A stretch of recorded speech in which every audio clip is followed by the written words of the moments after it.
Esse é um Cápsula e nós vamos falar agora sobre a reunião do Eduardo Bolsonaro e do Paulo Figueiredo com o Scott Bessent. Olha só que coisa bacana, os dois estiveram lá, publicaram essa foto aqui, ainda mandou na legenda. Foi no dia que o encontro do Haddad foi cancelado, eles estavam lá conversando com o Bessent. Mas o pior não é isso, meu amigo. Eu, se fosse o André Esteves, estaria muito preocupado. Que em reunião com Bessent, Eduardo Bolsonaro relata descumprimento da Lei Magnitsky por bancos brasileiros. Meu amigo, uma hora isso ia acontecer. Essa notícia foi sugerida por Xandão Potter e o Enigma da Toga, advogado do Adélio na Magnitsky e várias outras pessoas. Obrigado aí ao pessoal que sugeriu notícias lá no nosso site, no visãolibertaria.com. E obrigado a você que está assistindo o nosso vídeo. Se você gosta do nosso conteúdo, por favor, deixe o seu like e se inscreva aqui no canal, né? Pois bem, olha só que coisa, no dia, você lembra que há uns dias atrás, na quarta-feira passada, o Haddad teria um encontro com o Scott Bessent, né, que é o secretário do Tesouro, é o ministro da Economia deles lá nos Estados Unidos, o equivalente à posição do Haddad aqui no Brasil, né? E seria um encontro virtual à distância em que eles iriam discutir a questão das tarifas e coisa e tal, né? E o Haddad publicou, chegou a ser reportagem no jornal dizendo que não, que o governo Lula aposta na reunião do Haddad com o Scott Bessent para abrir um caminho de negociação e não sei o que lá. E aí depois dessa animação toda veio a notícia de que o Scott Bessent desmarcou a reunião com o Haddad, né? E aí e agora a gente ficou sabendo, Eduardo Bolsonaro publicou essa foto aqui, ó, o Eduardo, Paulo Figueiredo e o Scott Bessent, e que tiveram uma reunião, e segundo ele disse, foi no dia que o Haddad teve o encontro cancelado, para você entender como é que é a diferença, né? Quem que efetivamente representa o Brasil no exterior? São os Bolsonaro, é isso aí, não tem outra coisa não. O Lula pode ter sido eleito presidente aqui por esse esquema lá do TSE meio maluco de botar o dedão na balança, de permitir propaganda só para um lado, proibir propaganda do outro lado, tudo que a direita faz é golpe, não sei o que lá, é proibido, não pode, não sei o que lá, a esquerda faz os maiores absurdos, não sei o que lá. Enfim, conseguiram botar o Lula sentado na cadeira de presidência, é verdade, mas isso não quer dizer que ele seja de verdade. Quem representa o Brasil lá fora continua sendo Bolsonaro. Aqui, o deputado Eduardo Bolsonaro do PL publicou foto nessa sexta-feira ao lado do secretário de Tesouro dos Estados Unidos, Scott Bessent. De acordo com o Eduardo, os dois estiveram juntos na última quarta, em uma reunião a portas fechadas. O encontro deles teria ocorrido no mesmo dia, e de acordo com o ministro da Fazenda, Fernando Haddad correria a reunião com o Bessent. Oficialmente, o secretário americano alegou falta de agenda para o Haddad. Pronto, tá, explica, tá vendo como é que ele é honesto? Ele foi honesto, ele tinha uma reunião com o Eduardo Bolsonaro e com o Paulo Figueiredo, não tinha tempo para atender o Zé Mané lá da Terceira República das Bananas que tem lá do pessoal que se acha presidente do Brasil, porra. Aqui, ó, na conversa entre o ministro da Fazenda Bessent, esperava que ambos tratassem, entre outros temas, do tarifaço imposto pelo governo dos Estados Unidos aos produtos brasileiros. A militância antidiplomática dessas forças de extrema-direita que atuam na Casa Branca. Não, meu amigo, vocês conseguiram o que vocês queriam, deram um golpe aqui no Brasil, conseguiram tirar o descondenado da cadeia e botar ele sentado lá na cadeira da presidência. Até hoje eu não consigo entender como que isso funcionou, mas enfim, é o que está acontecendo. Agora, querer legitimidade ainda por cima desse governo é querer demais, meu amigo, não tem legitimidade nenhuma, né?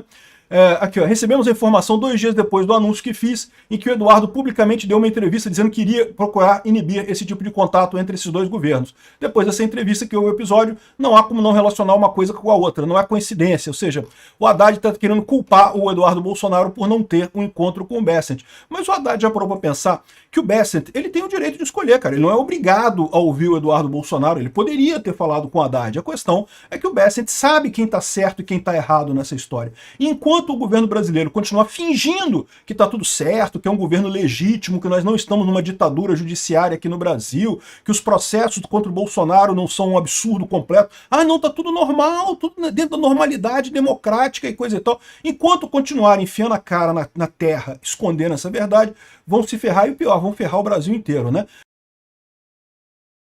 Mas vamos ferrar muito, porque olha só, o pior dessa história aqui não foi isso, né? Aqui tá o Globo querendo dizer que, ai, que tadinho do Haddad, o secretário americano não quis falar com ele, mas preferiu falar com Eduardo Bolsonaro, olha que coisa, né? Aqui, ó, em reunião com Bessent, Eduardo Bolsonaro relata descumprimento de lei Magnitsky pelos bancos brasileiros. Eu não sei não, cara. É que eu não invisto em porra nenhuma aqui no Brasil, né? Mas se eu tivesse ação de banco brasileiro, meu amigo, eu vendia rápido, porque a coisa vai feder. A reunião de Eduardo Bolsonaro, Paulo Figueiredo com Scott Bessent na quarta-feira serviu para que os brasileiros levassem ao secretário de Tesouro um relatório sobre como a lei Magnitsky está sendo interpretada pelos bancos brasileiros. De acordo com Figueiredo, o material entregue a Bessent incluía reportagens publicadas na imprensa brasileira sobre a aplicação da lei, no caso do ministro Alexandre de Moraes. Ou seja, aquelas reportagens que diziam que não, que os bancos entenderam que é só coisa em dólar que não pode, que ele pode usar a conta em real e coisa e tal, só não pode usar as contas em dólar, só não pode fazer transferência em dólar, cartão internacional, essa coisa. Se for aqui no Brasil mesmo, cartão de débito, que não tem problema não precisa cancelar a conta dele não, né? Ou seja, reportagens que relatam que Moraes não teve suas contas correntes suspensas pelos bancos de onde é cliente. A gente sabe que pelo menos o Banco do Brasil ele tem conta, não sei se tem outros bancos também, né? Ainda segundo Figueiredo, Bessent diz que a lei é uma só, não tem dois níveis, e prometeu tomar providências. Vai ficar mais divertido. É o que eu falei para vocês. Qual que é a estratégia deles? Eles não vão agora expandir para outras pessoas a Lei Magnitsky. Né? Não vão pegar os outros ministros, pelo menos não por enquanto. O que eles vão fazer agora é colocar mais força em cima do Xandão, botar a esposa dele, botar os filhos, botar todo mundo nesse pacotão e garantir que não tem acesso ao sistema financeiro, ou seja, tem que ser uma coisa muito mais pesada em cima do Alexandre de Moraes. Até para servir de exemplo para os outros, né? Para ver como é que vai ficar o pessoal aí nessa história e coisa e tal. E é verdade que os bancos brasileiros vão ficar num dilema agora, porque né, é óbvio que isso ia acontecer, né?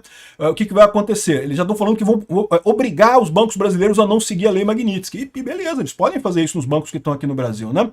O problema todo nessa história é que eles vão quebrar os bancos no Brasil. Por quê? Porque os bancos vão ficar sem acesso às linhas do SWIFT, né? A transferência internacional, acesso ao mercado americano. Ou seja, vai ser um prejuízo brutal para os bancos brasileiros. Eles vão ter que manter, vão ter que acabar com metade da operação deles lá nos Estados Unidos, com toda a operação deles nos Estados Unidos, na verdade, metade da operação mundial, só para atender o Alexandre de Moraes aqui no Brasil, para tu ver como é que vai ser a vida dura. E eu falo, bem feito para o pessoal da Faria Lima que votou no Lula, que não, porque Bolsonaro não pode, Bolsonaro imita doente de Covid, vamos votar no comunista, que mal pode ter o pinguço corrupto assumir, o cara que quer brigar com o mundo inteiro para ficar do lado da China, mamando a China, mamando o Putin, né? Vamos fazer o quê, né? Pois é, votaram nesse pessoal, o pessoal da Faria Lima lá de São Paulo, e pronto, nos ferramos completamente, né?